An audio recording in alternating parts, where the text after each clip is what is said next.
क्या आपको पता है इस वक्त जर्मनी में कौन सी नेशनैलिटी के लोग सबसे ज़्यादा अर्न कर रहे हैं? जर्मन से भी ज़्यादा? जी हाँ, वो हैं इंडियन नेशनल्स। एक रिसेंटली पब्लिश्ड रिपोर्ट के मुताबिक जर्मनी में इंडियन नेशनैलिटी के लोग इस वक्त सबसे ज़्यादा अर्न करते हैं। इस वीडियो में आपको इस न्यूज़ आर्टिकल में जो इन्फॉर्मेशन दी गई है उसके बारे में डिटेल्स और मेरा पॉइंट ऑफ व्यू जर्मनी में देसीज के प्रेजेंट और फ्यूचर प्रॉस्पेक्ट्स के बारे में। हेलो लीबे फ्रेंडे, वी गेट अ सॉय। हेलो फ्रेंड्स, कैसे हैं आप सब? आई होप आप सब लोग ठीक होंगे। अगर आपको मेरी वीडियो से बेनिफिट मिल रहा है तो प्लीज़ मेरे चैनल को सब्सक्राइब कीजिए, इस वीडियो को लाइक कीजिए, अपने फ्रेंड्स के साथ शेयर कीजिए और कमेंट्स भी वीडियो के नीचे लिखिए।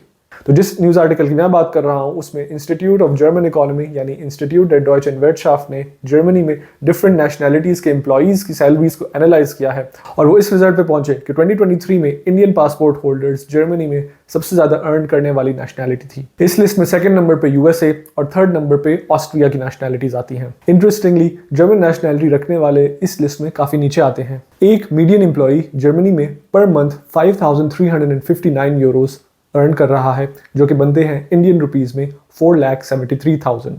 मीडियन इनकम के बारे में मैंने आपको पिछली एक वीडियो में एक्सप्लेन किया था। इसका मतलब ये कि आधी पॉपुलेशन इस मीडियम इनकम से कम अर्न करती है और बाकी आधी पॉपुलेशन इस मीडियन इनकम से ज़्यादा अर्न करती है। एक इंपॉर्टेंट पीस ऑफ इन्फॉर्मेशन जो इस इनकम को कंटेक्चुअलाइज करने के लिए ज़रूरी है वो ये है कि हम कितनी पॉपुलेशन साइज़ की बात कर रहे हैं। जर्मनी में इंडियन माइग्रेंट्स की पॉपुलेशन बहुत तेज़ी से बढ़ रही है। 2020 में जर्मनी में इंडियन माइग्रेंट्स की पॉपुलेशन 1,56,000 थी, जो 2023 में बढ़ के 2,46,000 हो चुकी है। ये बनता है सिर्फ 3 इयर्स के अंदर 64% पॉपुलेशन इंक्रीज, जो कि बहुत तेज़ है। बट स्टिल अगर हम इसको कंपेयर करें टोटल नंबर ऑफ फॉरेनर्स जो जर्मनी में है तो उसके हिसाब से बहुत छोटा नंबर है। जर्मनी की टोटल पॉपुलेशन है इस वक्त 84 मिलियन यानी 8 करोड़ 40 लाख और इसमें से 13.9 मिलियन यानी 1 करोड़ 39 लाख फॉरेनर्स की है। इस टोटल पॉपुलेशन में से इंडियंस हैं 2,46,000। 2,46,000 टोटल फॉरेनर पॉपुलेशन का सिर्फ 1.8% बनता है और जर्मनी की टोटल पॉपुलेशन का ये सिर्फ 0.3% बनता है। फॉर कंपैरिजन यहाँ पे मैंने पाकिस्तान, बांग्लादेश और अफगानिस्तान की पॉपुलेशन लिंक की हुई है और एज ऑलवेज जो सोर्सेज मैंने अपनी रिसर्च के लिए यूज़ की हैं उनको मैं यहाँ पे डिस्क्रिप्शन में लिंक कर रहा हूँ। अगर आपको इंटरेस्ट है तो इनको आप डिटेल में देख सकते हैं। आजकल आप खबरों में, सोशल मीडिया में हर जगह सुन रहे होंगे कि जर्मनी के बहुत बुरे हालात चल रहे हैं। यहाँ पे लेफ्ट, राइट और सेंटर सब लोगों को फायर किया जा रहा है। इनकी इकोनॉमी बहुत बुरी सिचुएशन में है। माइग्रेंट्स के लिए और ज़्यादा बुरी सिचुएशन चल रही है और इस बात में कुछ सच्चाई भी है। इस वक्त जर्मनी एक स्लाइट रिसेशन मोड में चल रहा है। इकोनॉमी उस तरह ग्रो नहीं कर रही और जॉब लॉसेस यहाँ पे रियलिटी है। लेकिन देसीज स्पेशली इंडियंस, उनकी पॉपुलेशन यहाँ पे बढ़ रही है और वो यहाँ पे हाई अर्नर्स में काउंट हो रहे हैं। इसको अगर आप कंपेयर करें जो नेगेटिव इन्फॉर्मेशन सोशल मीडिया में फैलाई जा रही है तो ये रिपोर्ट एक बहुत डिफरेंट और पॉजिटिव पिक्चर पेंट करती है देसी इमिग्रेंट्स के लिए जर्मनी में। तो सवाल ये बनता है कि इतनी कम पॉपुलेशन के साथ इंडियन जर्मनी में कैसे हाईएस्ट अर्नर्स बन चुके हैं। ये है for example stem related fields में यानी साइंस, टेक्नोलॉजी, इंजीनियरिंग और mathematics.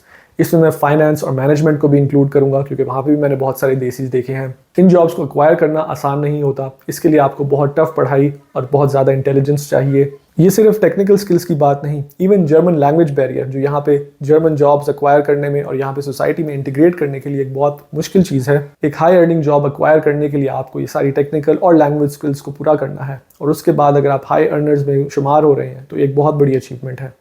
Talking about high earners and salaries, तो अगर आप ये जानने में इंटरेस्टेड हैं कि जर्मनी में किस इंडस्ट्री में किस जॉब के लिए कौन सी सैलरी पे की जाती है तो यहाँ पे मैं वीडियो लिंक शेयर कर रहा हूँ। इसमें मैंने डिटेल में जर्मनी में सैलरीज और इंडस्ट्रीज़ को एनालाइज किया है, इसको ज़रूर देखें। हेलो फ्रेंड्स, यहाँ पे मैंने आपके साथ एक इंपॉर्टेंट इन्फॉर्मेशन शेयर करनी है। आप में से बहुत सारे लोगों ने मुझे रीच आउट किया है अपने सवाल लेकर जर्मनी से रिलेटेड। तो इमिग्रेशन, जॉब्स और ओवरऑल लाइफ इन जर्मनी से रिलेटेड सवालों को डिस्कस करने के लिए मैंने एक कम्युनिटी बनाई है, उसको मैं यहाँ पे डिस्क्रिप्शन में लिंक कर रहा हूँ। अगर आप लोग इंटरेस्टेड हैं इसमें तो प्लीज़ इसको ज्वाइन करें। Now back to the video. एक और पॉइंट जो इस वीडियो में हाईलाइट किया गया है वो है इंडियन माइग्रेंट्स जो जर्मनी में है उनकी एज से रिलेटेड। तो 25 और 45 ईयर्स के बीच में जो इंडियंस यहाँ पे काम कर रहे हैं उसमें से 33% इन स्टेम फील्ड से रिलेटेड जॉब्स पे काम कर रही है। मेरा भी जर्मनी में पर्सनल एक्सपीरियंस कुछ ऐसा ही है। स्टेम रिलेटेड मेजर्स जो जर्मन यूनिवर्सिटीज़ में ऑफर होते हैं उसमें इंडियन स्टूडेंट पॉपुलेशन मेजॉरिटी में होती है।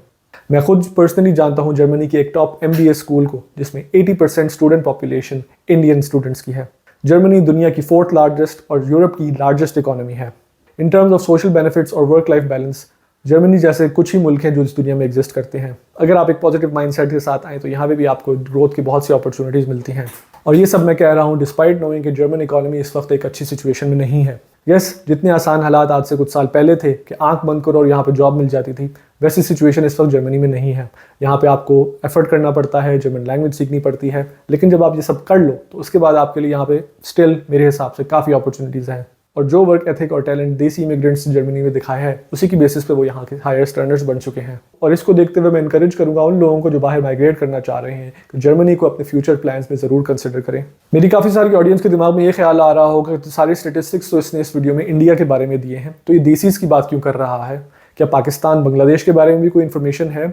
उनका क्या सीन चल रहा है? सच्ची बात यह है कि मेरे पास इस वक्त पाकिस्तान और बांग्लादेश के बारे में कोई डिटेल्ड स्टेटिस्टिक्स नहीं है। हमने पहले देखा था कि इंडियन पॉपुलेशन जर्मनी में एक बहुत स्मॉल एक्सपेट पॉपुलेशन है, पाकिस्तानीज और बांग्लादेशीज तो और भी कम है उससे, तो प्रॉब्ली उनका डेटा इस वक्त इतना ज़्यादा एग्जिस्ट नहीं करता, तो उसको पब्लिश भी नहीं किया गया। बट मेरी प्रेडिक्शन और होप ये है कि जैसे जैसे टाइम आगे बढ़ेगा तो पाकिस्तानी और बांग्लादेशीज भी स्टेटिस्टिक्स में नजर आएंगे और उनके नंबर्स भी इंडिया से कंपेरेबल होंगे। जर्मनी या वेस्टर्न सोसाइटी में इन जनरल वो लोग जो मेहनत और लगन से काम करते हैं उनको सोसाइटी में सक्सेस मिलती है। उसका इससे कोई लिंक नहीं होता कि उनकी क्या नेशनैलिटी है, चाहे वो इंडियन हो, पाकिस्तानी हो, बांग्लादेश हो। अगर वो यहाँ पे आके अपनी मेहनत करते हैं तो यहाँ पे उनको सक्सीड करने के चांसेस इक्वल हैं। मेरा अपने तो थोड़ा बहुत इंटरेक्शन रहा है स्टूडेंट लाइफ में और प्रोफेशनल सेटिंग्स में, पाकिस्तानीज, इंडियंस और बांग्लादेश में मुझे कोई खास डिफरेंस नज़र नहीं आता। इतनी अच्छी पे होने का मतलब ये भी है कि इंडियंस जर्मनी में हाईएस्ट टैक्स पेयर्स भी हैं।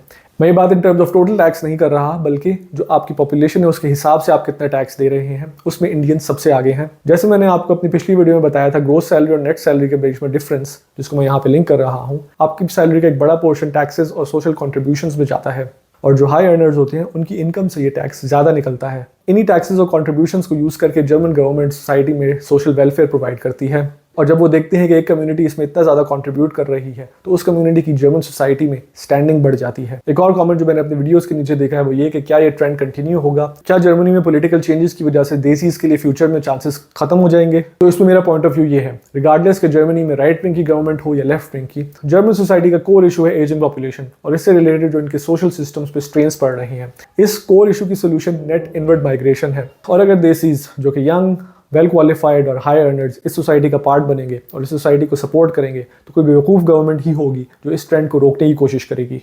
ये सिर्फ मेरा पॉइंट ऑफ व्यू ही नहीं, जिस पेपर को मैंने इस वीडियो में रेफरेंस किया है उसमें भी इंपॉर्टेंट मैसेज यही था कि जर्मनी को माइग्रेशन की ज़रूरत है। जाते जाते मैं आपके साथ एक इन्फॉर्मेशन शेयर करता हूँ, वो है यूनाइटेड स्टेट्स में हाउस होल्ड इनकम के हिसाब से हाईएस्ट अर्निंग एथनिक ग्रुप्स। इस लिस्ट में एशियन अमेरिकन टॉप पे हैं, और अगर इनकी नेशनैलिटीज़ को देखें तो इंडियन, पाकिस्तानीज और बांग्लादेशीज इनमें टॉप लिस्ट में आते हैं। मेरा अपना एक्सपीरियंस यूएसए का और उसकी बेसिस पर मैं देसीज के बारे में जर्मनी में क्या प्रेडिक्ट करता हूँ ये मैं आपके साथ अपनी नेक्स्ट वीडियो में शेयर करूंगा। Thank you for watching and stay tuned for my next video.